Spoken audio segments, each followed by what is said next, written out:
कोपरगाव शहरातील ग्रामीण पोलीस स्टेशनची इमारत सध्या अत्यंत धोकादायक अवस्थेत असून कोणत्याही क्षणी मोठा अपघात होण्याची शक्यता आहे। इमारतीच्या भिंतींना खोल भेगा पडल्या आहेत, तर पावसाळ्यात छतामधून पाणी झिरपत असल्याने पोलीस कर्मचारी जीव मुठीत धरून काम करत आहेत। ही परिस्थिती पोलीस यंत्रणेसारख्या अत्यावश्यक सेवेसाठी अत्यंत लज्जास्पद आणि गंभीर आहे। या पार्श्वभूमीवर महाराष्ट्र नवनिर्माण सेना आणि उद्धव बाळासाहेब ठाकरे सेनेच्या वतीने शासनाच्या दुर्लक्षाविरोधात एक आगळावेगळा निषेध नोंदवण्यात आला। नुकतीच तयार झालेल्या नवीन इमारतीसमोर मुख्यमंत्री आणि उपमुख्यमंत्र्यांच्या नावाने नारळ ठेवून प्रतिकात्मक उद्घाटन करण्यात आलं। यामार्फत सरकारला तीव्र इशारा देण्यात आला की येत्या 8 ते 15 दिवसाच्या आत नवीन इमारतीत पोलीस स्टेशन स्थलांतर करण्यात आले नाही तर मनसे आणि उबाटा सेनेच्या स्टाईलने आंदोलन केलं जाईल। यावेळी मनसेचे उत्तर नगर जिल्हा उपाध्यक्ष संतोष गंगवाल, तालुका अध्यक्ष अनिल गायकवाड, दिव्यांग जिल्हा अध्यक्ष योगेश गंगवाल, प्रमोद आरणे तसेच ठाकरे सेनेचे तिरोडा विधानसभा संपर्क प्रमुख प्रवीण आप्पासाहेब शिंदे हे उपस्थित होते। त्यांनी सरकारवर ताशेरे ओढत सांगितलं की पोलीस दल हे कायदा सुव्यवस्थेचा कणा असून त्यांचं कार्यस्थळ सुरक्षित नसेल तर ती शासनाची मोठी अपयशाची निशाणी आहे।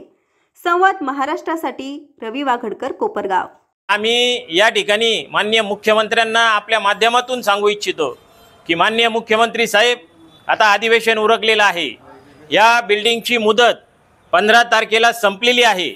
त्याची आम्ही ज्यावेळेस ठेकेदाराला फोन केला की त्यांनी सांगितलं की आमची मुदत संपलेली आहे, आम्ही सर्व या ठिकाणी हँडओव्हर एसपींना तोंडी कळवलेलं आहे की या ठिकाणी ती बिल्डिंग तुम्ही हँडओव्हर करा आणि याचं उद्घाटन लवकरात लवकर करा।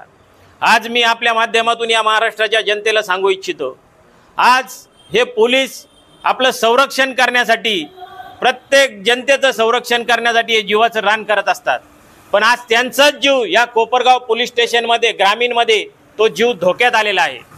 महाराष्ट्राच्या आमदारांची बिल्डिंग मनोरा ज्यावेळेस ती थोडी खिळखिली झाली तर महाराष्ट्र सरकारने जवळजवळ त्याला 500 कोटी, माझ्या अंदाजे 500 कोटी रुपये त्या ठिकाणी खर्च करून तिला पूर्ण डिमॉलिश केली आणि तिचं काम चालू आहे।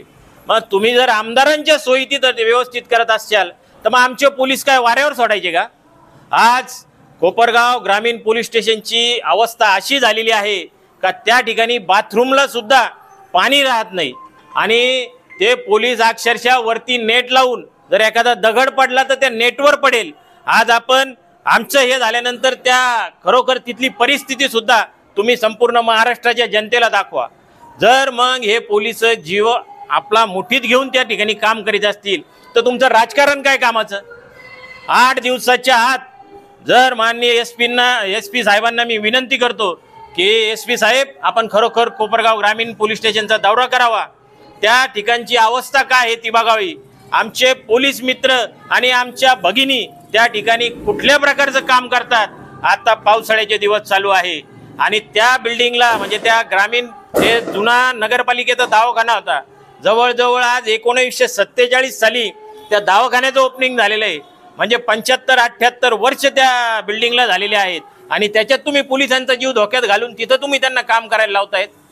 मी माननीय एसपींना विनंती करतो, साहेब, आपल्याला वरिष्ठांची, तुमच्या गृहमंत्र्यांची वगैरे तारीख कधीही मिळो, तोचपर्यंत या ठिकाणी तुम्ही काम चालू करा। त्या पोलिसांना सुरक्षित वाटलं पाहिजे आणि त्यांना काम करता आलं पाहिजे। पोलिसालाही वाटतं जर मी एखाद्या बीटून आलो ती मला एखादा घंटा कुठंतरी आराम करायला, कारण आपले रस्ते तर खूप चांगले आहेत महाराष्ट्राचे, पार खड्डे खुड्डे त्याच्यातून हे पोलीस काम करतात आणि कुठंतरी पोलीस स्टेशनला आल्यानंतर त्यालाही वाटतं की मी अर्धा पाऊण तास कुठंतरी माझी पाठ बी टेकली पाहिजे, वरती विश्रामगृह केलेलं आहे, याची सुद्धा सोय आमच्या पोलिसांना करून द्यावी अशी विनंती मी आपणामार्फत सन्माननीय एसपी साहेबांना करतो। एसपी साहेब, 15 तारखेला याची मुदत संपलेली आहे, आपण लवकरात लवकर याचं उद्घाटन करावा। 8-15 दिवस आम्ही वाट बघू, नाही तर आम्ही आमच्या हाताने जी फीत पाठीमागं बघताय आम्ही फक्त ती आज लावली आणि मुंबईहून सन्माननीय मुख्यमंत्री आणि उपमुख्यमंत्र्यांकडून आम्ही त्यांना ववळून ते नारळ आणलेले आहेत, त्याची ते आम्ही तिथं त्यांच्या दारात ठेवलेले आहेत।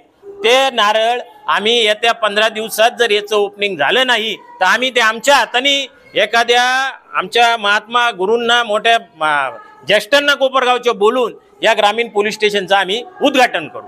जय हिंद, जय महाराष्ट्र। आज आम्ही या ठिकाणी कोपरगाव ग्रामीण पोलीस स्टेशनचं या ठिकाणी प्रतिमात्मक आंदोलन केलं आम्ही, त्याचं उद्घाटन केलेलं आहे आम्ही. कारण या मंत्र्यांना वेळ नाही आहे.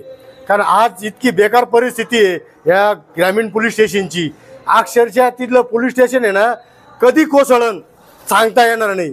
जर का चांगला पाऊस जर झाला, मुसळधार पाऊस, तर ते पोलीस स्टेशन अक्षरशः त्याच्यात जे आहे तिथं जे बिचारे बांधव, पोलीस बांधव, ते बिचारे अक्षरशः त्यांचा जीव धोक्यात घेऊन बसेल राहतात तिथं. आणि तिथं अक्षरशः साप निघाता मोठमोठाले साप आहे तिथं. अहो लेडीज आहे तिथं बिचाऱ्या, त्या लेडीजला बिचारा वॉशरूमला पाणी नाही हो तिथं. हां आणि बाहेरून येणारे जे लोक आहे ग्रामीण भागातले लोक, ते तिथं आले तर ते बसाल त्यांना सुद्धा भेव वाटत. या पोर्च खाली तिथल्या अक्षरशः ते पडायला आलेले. त्या दिवशी पी.आय. साहेबांना आम्ही तिथं उभं राहिलो होतो बोलत, अक्षरशः वरून पाणी गळून राहिलं. मलाच भेव वाटायला लागलं. आम्हीच मध्ये जाऊन उभं राहिलो. मध्ये गेलो तर पाहिलं तर जाळी लावेल तिथं वर. अरे चाललं काय आहे? हां अहो या मंत्र्यांना काही वेळ आहे का नाही? हां यांना फक्त तिथंच बोलायचं का त्या विधानसभेमध्ये? याला बोट लाव, त्याला बोट लाव. हां एवढेच धंदे आहे का यांचे? हां या जर यांनी 8 दिवसात याचा निर्णय जर नाही घेतला तर याच्यापेक्षा वेगळं तीव्र स्वरूपाचं आंदोलन आम्ही छेडल्याशिवाय राहणार नाही. याची ही दखल गृहमंत्र्यांनी घ्यावी, अशी आमची महाराष्ट्र नवनिर्माण सेनेच्या वतीने व शिवसेनेच्या वतीने. जय हिंद, जय महाराष्ट्र. सर्वप्रथम जय महाराष्ट्र. महाराष्ट्र नवनिर्माण सेना व उद्धव बाळासाहेब ठाकरे शिवसेना यांच्या वतीने आज आपल्या या कोपरगाव तालुका पोलीस स्टेशनचे उद्घाटन व्हावे यासाठी आम्ही आज हे आंदोलन करत आहोत. तर हे लवकरात लवकर या प्रशासनाने याच्यावरती लक्ष देऊन लवकरात लवकर या पोलीस स्टेशनचं उद्घाटन करावं. अन्यथा आम्ही यापुढे महाराष्ट्र नवनिर्माण सेनेच्या स्टाईलने आणि उद्धव बाळासाहेब ठाकरे शिवसेनेच्या आमच्या दोघांच्या वतीने आम्ही या कोपरगावमध्ये तीव्र आंदोलन करू, हे लक्षात ठेवा. जय महाराष्ट्र. आज महाराष्ट्र नवनिर्माण सेना व उद्धव बाळासाहेब ठाकरे शिवसेना यांच्या वतीने कोपरगाव ग्रामीण पोलीस स्टेशनचं प्रतिमात्मक उद्घाटन करण्यात आलेलं आहे.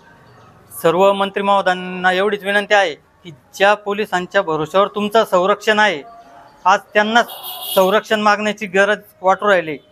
तुम्ही त्यांचं संरक्षण करण्याचा विडा उचलून तुम्ही एवढ्या 8 दिवसाच्या आत ताबडतोब कोपरगावला येऊन या ग्रामीण पोलीस स्टेशनचं उद्घाटन करून त्यांना संरक्षण देण्याचं काम करावं, एवढीच तुम्हाला विनंती. जय हिंद, जय महाराष्ट्र.